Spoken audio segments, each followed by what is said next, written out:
大家好，开始今天的分享之前，希望你能给人间烟火点个订阅，我将会分享更多优质的内容。1分，我没看错吧？我陈飞盯着手里的绩效评估表，简直不敢相信自己的眼睛。刚才还在跟同事们商量去哪家餐厅庆祝这个月第3个千万大单的成交，这会儿孙明就拿着这张要命的表格找上了我。办公室里瞬间安静的可怕，所有人的目光都聚焦在我身上，有人露出同情的表情，更多的人眼里闪烁着幸灾乐祸的光芒。孙明，你们是不是把 Excel 表格搞反了？还是我在做噩梦？我举起那张纸，上面清清楚楚地写着业绩1500万，排名第1，综合评分2.1，排名倒数第1。孙明尴尬地推了推眼镜，陈飞，这个确实是这个月的真实评分，各部门都已经确认过了。我当场就笑了，这笑声在安静的办公室里显得格外刺耳，有意思。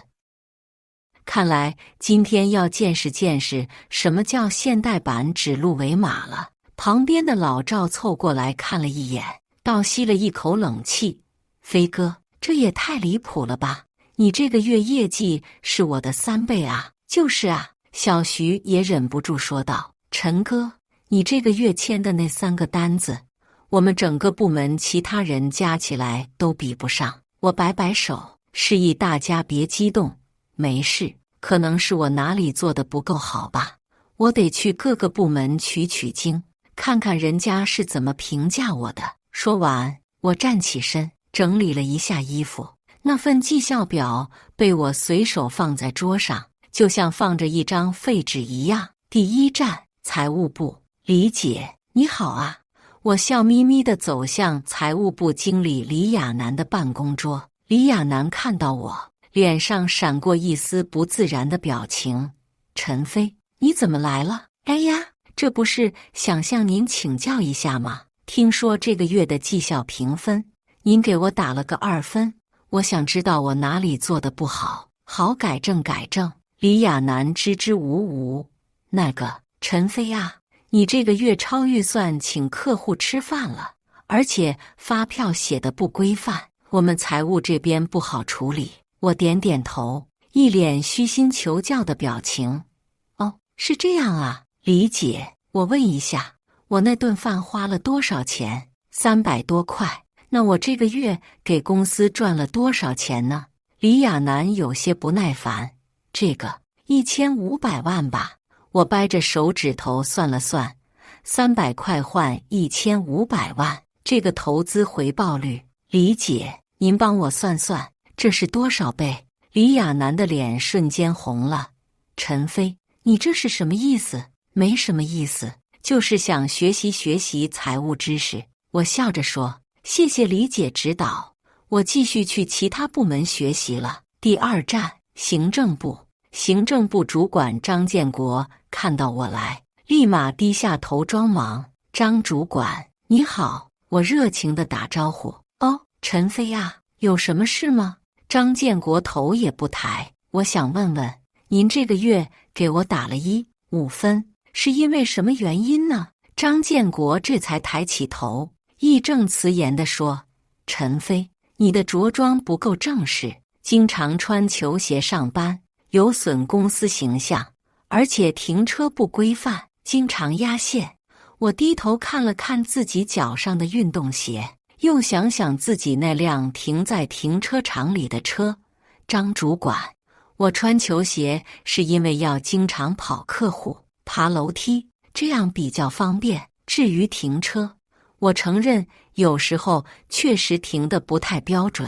那你看，你都承认了。张建国一副得意的表情。但是张主管，我话锋一转，我想问一下，公司是按停车技术和穿衣品味来评销售业绩的吗？张建国被问得哑口无言。第3站，人事部。人事部经理王丽华一看到我，就开始翻文件夹，装作很忙的样子。王经理，打扰您了。陈飞啊，什么事？我想了解一下，您给我打2分的原因是什么？王丽华清了清嗓子。陈飞，根据我们的观察，你经常在工作时间接私人电话，影响工作效率。我愣了一下，然后哈哈大笑。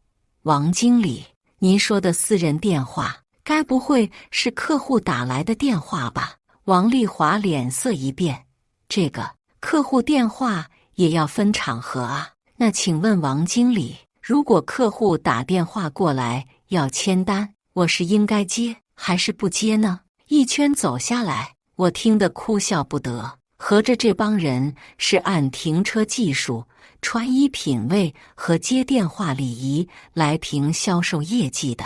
回到办公室，老赵神秘地凑过来，飞哥，我刚才听到点风声。什么风声？老赵压低声音，有人不想让你太出风头了。你想想，你这几个月业绩一直第一，风头这么近，有些人看着眼红呗。我心里一动，开始回想最近发生的一些异常情况。确实，最近几次重要的客户会议，我都被排除在外，说是要培养团队协作精神。几个重要客户的对接工作也突然换了其他同事负责。这时候，小徐偷偷走过来，陈哥，我悄悄告诉你个事，你别说是我说的啊。什么事？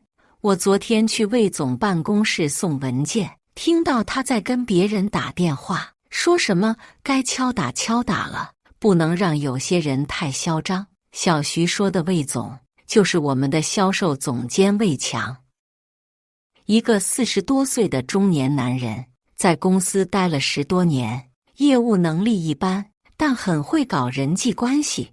我心里已经明白了8、9分，看来有人觉得我威胁到了他的地位，想要给我一个下马威。老赵、小徐，我看着他们2个，谢谢你们告诉我这些，不过别担心，有人想玩，那就陪他好好玩玩。老赵担心地说，飞哥，你可别冲动啊，魏总毕竟是领导，硬刚的话你吃亏啊。我笑了笑，谁说我要硬刚了？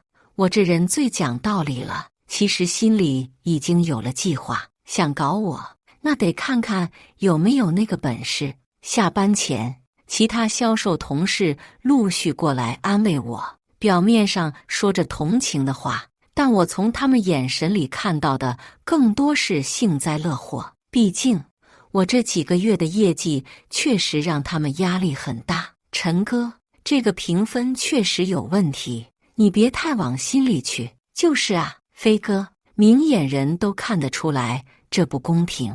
陈飞，要不你去找魏总反映一下情况。我笑着一一回应，心里却想，看戏的都到齐了，明天就让你们看个够。第2天上午10点，魏强的秘书小陈来到我的工位。陈飞，魏总让你去他办公室一趟。我整理了一下桌面，慢悠悠地站起身。办公室里所有人的目光都跟着我，气氛紧张得像要爆炸一样。魏强的办公室在公司的东北角，面积不小，装修得很气派。我敲门进去的时候，发现里面还坐着2个人， HR 经理孙明和我的直属领导销售经理刘德华。陈飞，坐。魏强指了指会议桌旁的椅子，自己坐在主位上。我大大方方地坐下，环顾一圈，魏总、孙经理、刘经理，这是要开批斗大会吗？魏强皮笑肉不笑，陈飞，别开玩笑，叫你来是想跟你聊聊昨天的绩效评分。哦，我点点头。魏总您说。魏强拿起那份绩效表，装模作样地看了看。陈飞啊，这个分数你怎么看？我故意装傻。魏总，您说的是业绩那个第一，还是综合评分那个倒数第一？魏强的脸色微微一变，但很快恢复正常。当然是综合评分。哦，那个啊，我一脸无所谓的表情。我觉得挺好的，起码不是0分，对吧？刘德华忍不住插话：“陈飞，你要端正态度，这个分数说明了问题。”我看向刘德华：“刘经理，说明了什么问题？”魏强敲了敲桌子：“陈飞，综合评分反映的是全面发展水平。一个人不能只看业绩，还要看团队协作、规范意识、职业形象等等。”哦，我点点头，一副虚心受教的样子。公司希望你能反思一下。魏强语重心长地说：“为什么其他部门的同事对你意见这么大？为什么你的业绩很好，但综合评价这么低？”我看着魏强，认真的点头：“魏总，您是让我反思吗？”魏强以为我要服软了，脸上露出满意的表情：“对，公司希望你有个正确的态度，认识到自己的不足。”孙明也附和道：“陈飞，大家都是为了你好，公司培养一个人不容易，希望你能全面发展。”刘德华更是直接：“陈飞，你业务能力确实不错，但做人做事还需要改进。年轻人要学会谦虚。”我静静地听着他们说教，脸上保持着若有所思的表情。房间里的气氛逐渐放松下来，三个人都以为我要认错了。过了大概半分钟，我慢慢站起身来，认真地看着魏强：“魏总，我反思了。”三个人都松了一口气。魏强脸上的笑容更明显了：“那就好，你想明白就……”我打断了他的话：“我反思得特别深刻，特别透彻。”魏强满意的点头：“那你有什么想法？”我看着魏强的眼睛，一字一句地说：“反思完了，我决定明天提拔你当副总。”整个办公室瞬间安静的可怕，连空调的嗡嗡声都变得格外清晰。魏强愣了足足5秒钟，然后眨了眨眼睛：“你说什么？”我淡定地重复了一遍：“我说明天提拔你当副总。”孙明的眼镜差点掉下来，刘德华张着嘴巴半天合不上。魏强的脸色从惊愕变成了铁青：“陈飞，你知道你在说什么吗？”我坐回椅子，翘起二郎腿：“魏总，我当然知道我在说什么。你疯了吗？”刘德华第一个反应过来：“陈飞，你怎么能这么跟魏总说话？”我没理刘德华，继续看着魏强：“魏总，您刚才让我反思，我确实反思了。你反思个屁！”魏强终于忍不住爆了粗口：“陈飞，你以为你是谁？你一个销售员，凭什么提拔我？”我点点头：“这个问题问得好，我反思了，发现问题不在我身上，而在于这个公司的眼光有问题。”什么意思？孙明忍不住问道。“意思就是，我看了看在座的3个人，既然你们觉得业绩第一不算什么，那我就让你们见识见识什么叫真正的实力。”魏强气得浑身发抖：“你这是什么态度？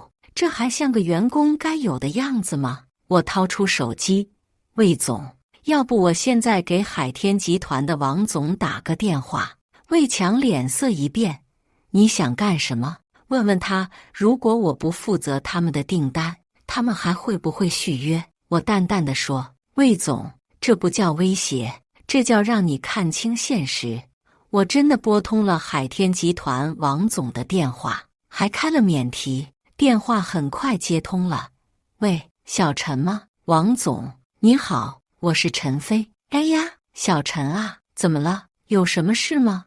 王总的声音听起来很亲切。我看了一眼魏强他们：“王总，我想问您个事，如果我离开现在这家公司，您还会继续跟我们合作吗？”电话那头沉默了2秒钟，然后王总毫不犹豫地说：“小陈，你去哪我们就跟到哪，我们信任的是你这个人，不是你们公司。”办公室里静得掉根针都能听见。“谢谢王总，没别的事了，我就是想确认一下，小陈，你不会真的要跳槽吧？如果你出来自己干，我们海天绝对是你的第一个客户。哈哈，王总您说笑了，先这样吧，改天请您吃饭。挂掉电话，我看向魏强，魏总，您觉得怎么样？魏强的脸色已经有些发白，但还在强撑。陈飞，你别以为有几个客户就了不起。我又拨通了第二个电话，是恒达科技的李总。李总，我问您个事，如果我不在现在这家公司了，您还会继续合作吗？小陈，这话问的，你在哪我们就在哪合作。你的专业水平和服务态度，整个行业都找不出第二个。挂掉电话，我接着拨第三个，是新时代集团的张总，结果都一样。3个电话打完，我把手机放回桌上。魏总，现在您明白什么叫不可替代性了吗？刘德华的声音有些颤抖。陈飞，你这是在威胁公司吗？我摇摇头。刘经理，我没有威胁任何人，我只是在陈述事实。什么事实？孙明问道。事实就是我一个人拿下的订单占公司总业绩的40%，我维护的这些客户关系是我用3年时间一点一点建立起来的。我看着魏强，魏总，您觉得是您在管理我，还是我在养活您这个部门？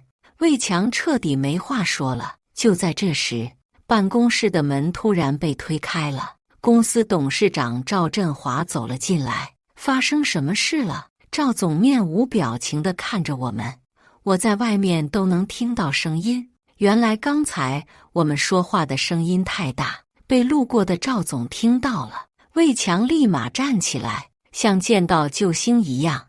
赵总，您来得正好。陈飞他太狂妄了，竟然说要提拔我当副总。赵总是个50多岁的中年男人，头发有些花白，但精神很好。他扫视了一圈办公室，然后坐在了会议桌的另一端。陈飞，你刚才说什么了？赵总饶有兴趣地看着我，我毫不畏惧地看着赵总。赵总，我说要提拔魏总当副总。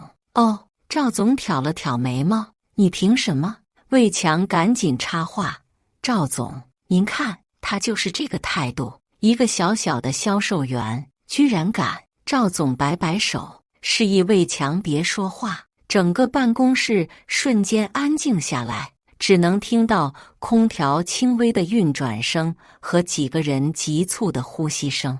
他缓缓转过头，那双精明的眼睛直视着我，仿佛要看透我的内心。办公室里的气压仿佛都降低了。孙明紧张地咽了口唾沫，刘德华的手指在桌面上不安地敲击着。陈飞，赵总的声音很平静，但每个字都像重锤一样敲在所有人心上。我问你凭什么？这是决定性的一刻。魏强在一旁冷笑着等着看我的笑话。孙明和刘德华也都屏住了呼吸。我慢慢站起身，整理了一下衣领，然后坦然地看着这位掌控着公司命运的男人。赵总，我的声音清晰而坚定，您想听真话，还是想听好听的话？赵总的眉毛微微扬起，嘴角似乎有了一丝笑意。我当然想听真话。那好，我深吸一口气，凭我的实力，凭我给公司创造的价值。赵总向后靠在椅背上，双手交叉放在胸前。那你说说，你有什么实力？我把刚才打电话的内容重复了一遍，然后继续说。赵总，这3个客户的年订单总额是1.2亿，加上我手里其他的客户，总额接近2亿。赵总点点头，没有说话。我继续说，这些客户90%都是冲着我个人的服务来的。我可以保证，如果我离开，这些订单至少有一半会跟着走。你威胁我？赵总的声音有些冷。我摇头，不是威胁，是陈述事实。赵总，我相信您也了解销售行业的规律，客户跟的是人，不是公司。办公室里安静了几分钟，赵总一直在思考，最后他开口了：“陈飞，你觉得你能做什么？”我深吸一口气，赵总，我觉得我能让这个公司的销售业绩翻1倍。魏强忍不住说：“胡说八道！你以为销售是你一个人的事吗？”我看向魏强，魏总，我从来没说销售是我一个人的事，但我知道怎么让团队的每个人都发挥出最大的潜力。你有什么条件？赵总问道。前提是不要让一些平庸的人来束缚我的手脚。我直视赵总的眼睛，我要么离开，要么就让我按我的方式干。赵总沉思了很久，大概有5分钟。办公室里的气氛紧张得让人喘不过气来。陈飞，赵总终于开口了：“你知道管理一个部门意味着什么吗？”我点头，我知道，意味着责任，也意味着权利，更意味着要对结果负责。那如果我让你试试呢？赵总突然说道。这句话如同一个重磅炸弹，魏强差点从椅子上跳起来。赵总，您不能。赵总摆摆手，老魏，我有分寸。然后转向我，陈飞，我给你3个月时间。我心里一动，什么意思？如果你能证明自己的管理能力，让销售部的整体业绩有明显提升，销售总监的位置就是你的。赵总的声音很平静，如果证明不了，你就老老实实做你的销售，同意吗？这个提议完全出乎我的意料。我本来只是想给魏强一个下马威，没想到赵总会给我这么一个机会。我伸出手，赵总，一言为定。3个月后，我不仅会证明我的能力，还会让您看到什么叫真正的销售管理。赵总和我握手。好，我等着看。魏强的脸色已经完全变了。赵总，这不合适吧？公司有规章制度，不能因为……赵总看向魏强，老魏，你先出去，我跟陈飞单独聊聊。孙明和刘德华也识趣地跟着魏强出去了。办公室里只剩下我和赵总2个人。陈飞，你知道我为什么会给你这个机会吗？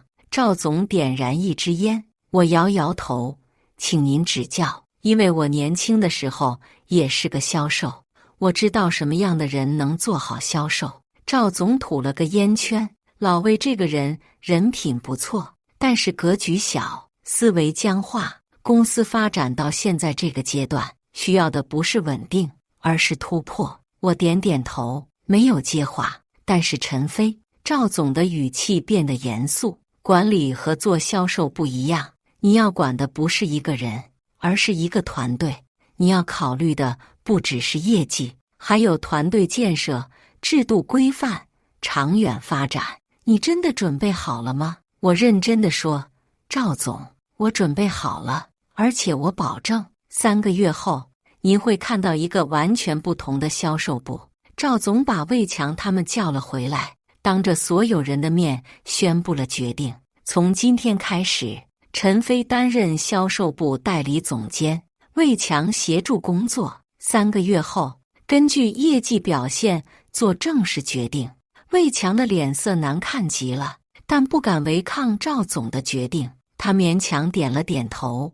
我明白了。我对魏强说，魏总，这3个月我们好好合作，我会证明我说的话不是狂妄，而是自信。散会后，消息很快传遍了整个公司，办公室里议论纷纷，有人震惊，有人不服，也有人等着看好戏。老赵第一个跑过来，飞哥，你太牛了，刚才那句明天提拔你当副总简直绝了。小徐也兴奋得不行，陈哥，你这是要逆袭了啊！但我知道，真正的考验才刚刚开始。3个月的时间，我需要证明自己不仅能做好销售，还能带好团队。我召集了所有销售人员开会。各位，从今天开始，我们部门会有一些变化。我站在会议室前面。第一，取消所有无意义的会议和报表。大家的时间应该花在客户身上，不是花在写 PPT 上。台下一片窃窃私语。第二，重新制定考核标准，以后只看结果，不看过程。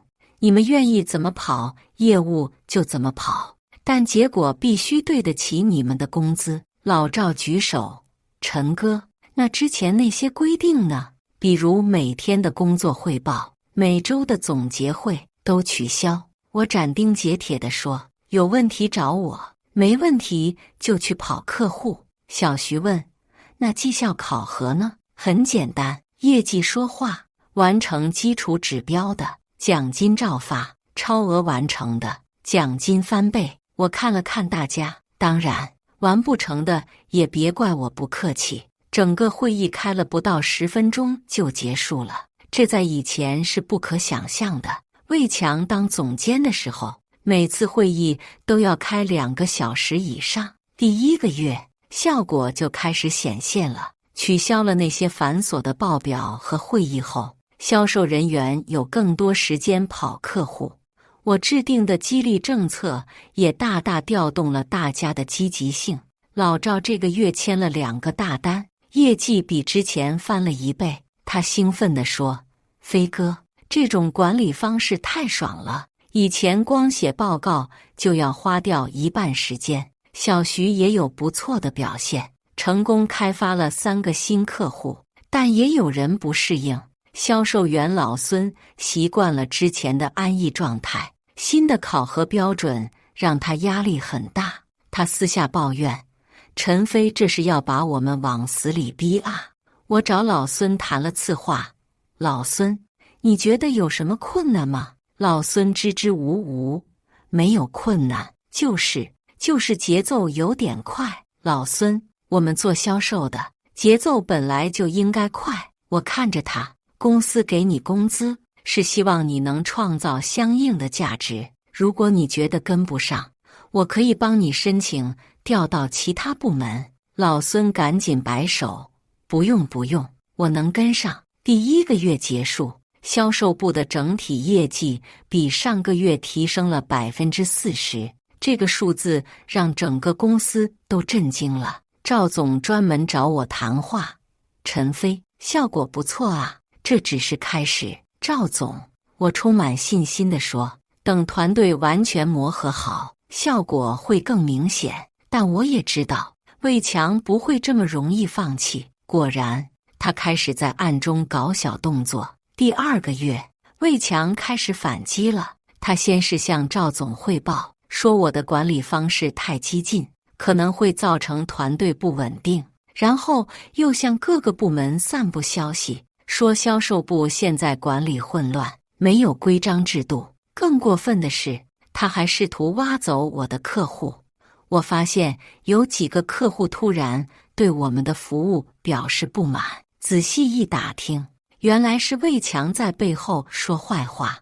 我没有直接去找魏强对峙，而是选择用事实说话。海天集团的王总给我打电话：小陈，有人给我们打电话，说你们公司要换销售总监，建议我们重新考虑合作伙伴。我笑了：王总，您怎么回答的？我当然是拒绝了。我告诉他们，我们认准的是你这个人，不管你在哪个位置。谢谢王总的信任。小陈，你要小心啊，看起来有人不希望你成功。挂掉电话，我心里更加清楚魏强的小动作，但我没有慌张，反而觉得这是个机会。我召集了核心客户代表，开了个小型座谈会，就在公司的会议室里。赵总也被我邀请参加了。各位老总，今天请大家来，主要是想听听大家对我们服务的意见和建议。我开门见山地说。海天集团的王总第1个发言：陈总，我们跟你们合作3年了，你的服务水平我们非常满意，专业、及时、贴心，这在行业里是难得的。恒达科技的李总也说：是的，小陈的团队给我们提供了很多超出预期的服务。我们公司内部评估认为这是最成功的一次合作。新时代集团的张总更是直接，我们已经决定明年要把订单增加1倍，但前提是还是由小陈的团队来服务。赵总在旁边听着，脸上的表情越来越满意。座谈会结束后，赵总私下对我说：“陈飞，看来你的客户关系确实不错。”赵总，这些都是我们团队努力的结果。我谦虚地说，当然也离不开公司的支持。第2个月结束，销售部的业绩又提升了30%，2个月累计，我们的业绩比之前提升了82%，离我承诺的翻1倍只差一点点。第3个月，魏强做出了最后的挣扎，他联合了几个部门的经理，向赵总联名写了一份报告，说我的管理方式违反了公司的规章制度，破坏了公司的管理体系。同时，他还暗中联系了几个小客户，试图让他们停止与我们的合作，但这些小动作都没有成功。那些小客户反而更加信任我，因为他们看到了我们团队的专业能力。更重要的是，我用了2个多月的时间，已经完全改造了销售团队的工作模式，每个人都找到了适合自己的工作节奏，整个团队的凝聚力和战斗力都达到了前所未有的高度。第3个月的最后1周，我们迎来了一个大机会，一家国际公司要在中国市场投资，需要找一个本地合作伙伴。这个项目的订单金额超过6000万，是我们公司历史上最大的单子。魏强也知道这个消息，他主动向赵总请缨，要亲自负责这个项目。但我更快一步，我利用之前积累的资源和人脉，直接联系到了这家国际公司的中国区负责人。经过3天的谈判，我们成功拿下了这个项目。当我把签字的合同放到赵总桌上时，他看着我的眼神里满是赞赏。陈飞，6500万，这是公司历史上最大的单子。赵总，这是我们团队努力的结果。我说，也证明了我们的实力。第3个月结束，销售部的业绩比3个月前整整翻了1倍还多。3个月期限到了，赵总召集了全公司的中层管理人员开会。经过3个月的试用期，陈飞用事实证明了自己的能力。赵总站在会议室前面，销售部的业绩提升了105%，这是一个了不起的成绩。台下一片掌声。因此，公司决定正式任命陈飞为销售总监，掌声更加热烈了。魏强坐在角落里，脸色很难看，但也不得不跟着鼓掌。会后，赵总宣布了魏强的新任命，调任市场部经理。虽然级别没变，但明眼人都知道这是明升暗降。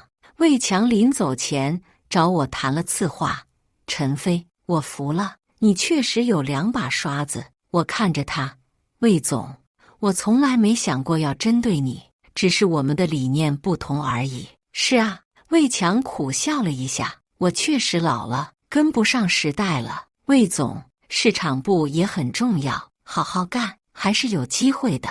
魏强点点头，没再说什么。正式成为销售总监后，我做的第一件事就是重新装修办公室，不是为了显摆，而是为了营造一个更好的工作环境。我把原来魏强那个封闭式的办公室改成了开放式的，这样我就能随时和团队成员沟通。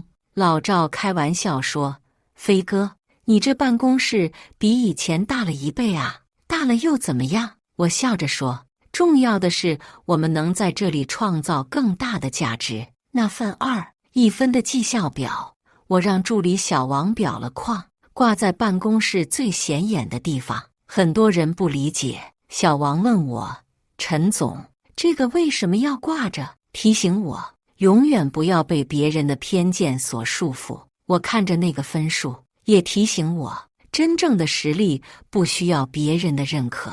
成为销售总监半年后，我们部门的业绩已经稳定在了一个很高的水平。更重要的是，整个公司的氛围也在改变。其他部门看到销售部的成功，也开始调整自己的工作方式。行政部的张建国主动找我，希望能学习我们的管理经验。陈总，我觉得我们以前确实有些太拘泥于形式了。张建国很诚恳地说，老张，每个部门的情况不同，不能完全照搬，但有一点是共同的，就是要以结果为导向。我给他倒了杯茶，你们行政部的工作最终目的是为了提高大家的工作效率，而不是为了制定更多的规章制度。财务部的李亚楠也来取经了。陈总，我想问一下，你们是怎么做到在放松管理的同时，还能提高业绩的？理解，不是放松管理，而是精准管理。我解释道，管理的核心是激发每个人的主观能动性，而不是限制他们的行动。就连人事部的王丽华也改变了态度，他主动找我商量，希望能根据销售部的经验，调整公司的绩效考核制度。陈总，你们的考核方式确实更科学，我们能不能在全公司推广？当然可以，但要结合各部门的具体情况。我说，考核的目的是促进发展，不是为了刁难员工。1年后的一个下午，魏强突然来到我的办公室。陈总，打扰了。他看起来有些拘谨。魏总，坐。喝什么？我招呼他坐下。不用了，我就是想来跟你聊聊。魏强环顾了一下办公室，你把这里改得不错，还行吧？主要是为了工作方便。我看出他有话要说。魏总，有什么事您直说。魏强沉默了一会儿，然后说，陈飞，我想向你道歉，我有些意外。道歉？为什么？当初那个绩效评分的事，确实是我在背后搞的鬼。魏强看着我，我那时候觉得你威胁到了我的地位，所以想给你一个下马威。我点点头，我知道。你知道？魏强有些惊讶，当时就猜到了，不过已经过去了，没必要再提。我给他倒了杯茶。魏总，市场部的工作怎么样？还行，比以前轻松多了。魏强苦笑了一下，说实话，我确实不适合管销售，在市场部，我发现自己还是有些用处的。那就好，陈飞。魏强看着我站起身，谢谢你没有为难我。魏总，我们都是打工人，没必要互相为难。2年后，公司的业务规模扩大了3倍，我们在全国开设了5个分公司。赵总找我谈话，希望我能负责全国的销售体系建设。陈飞，公司准备设立销售副总裁的职位，我希望你能担任。这个提议让我有些意外。赵总，我觉得我现在的工作还没有做到最好，你已经证明了自己的能力，现在公司需要你在更高的平台上发挥作用。赵总很认真地说，而且我们正在准备上市，需要更专业的管理团队。我考虑了1个星期，最终接受了这个职位。就任销售副总裁的那天，我把那份2.1分的绩效表从墙上取了下来。小王问我，陈总，不挂了吗？不挂了。我看着那张纸，他的使命已经完成了。以上就是今天分享的故事。大家有什么想说的、想吐槽的，欢迎在下方评论交流。也更希望能给人间烟火点个订阅，我将会分享更多优质的故事内容。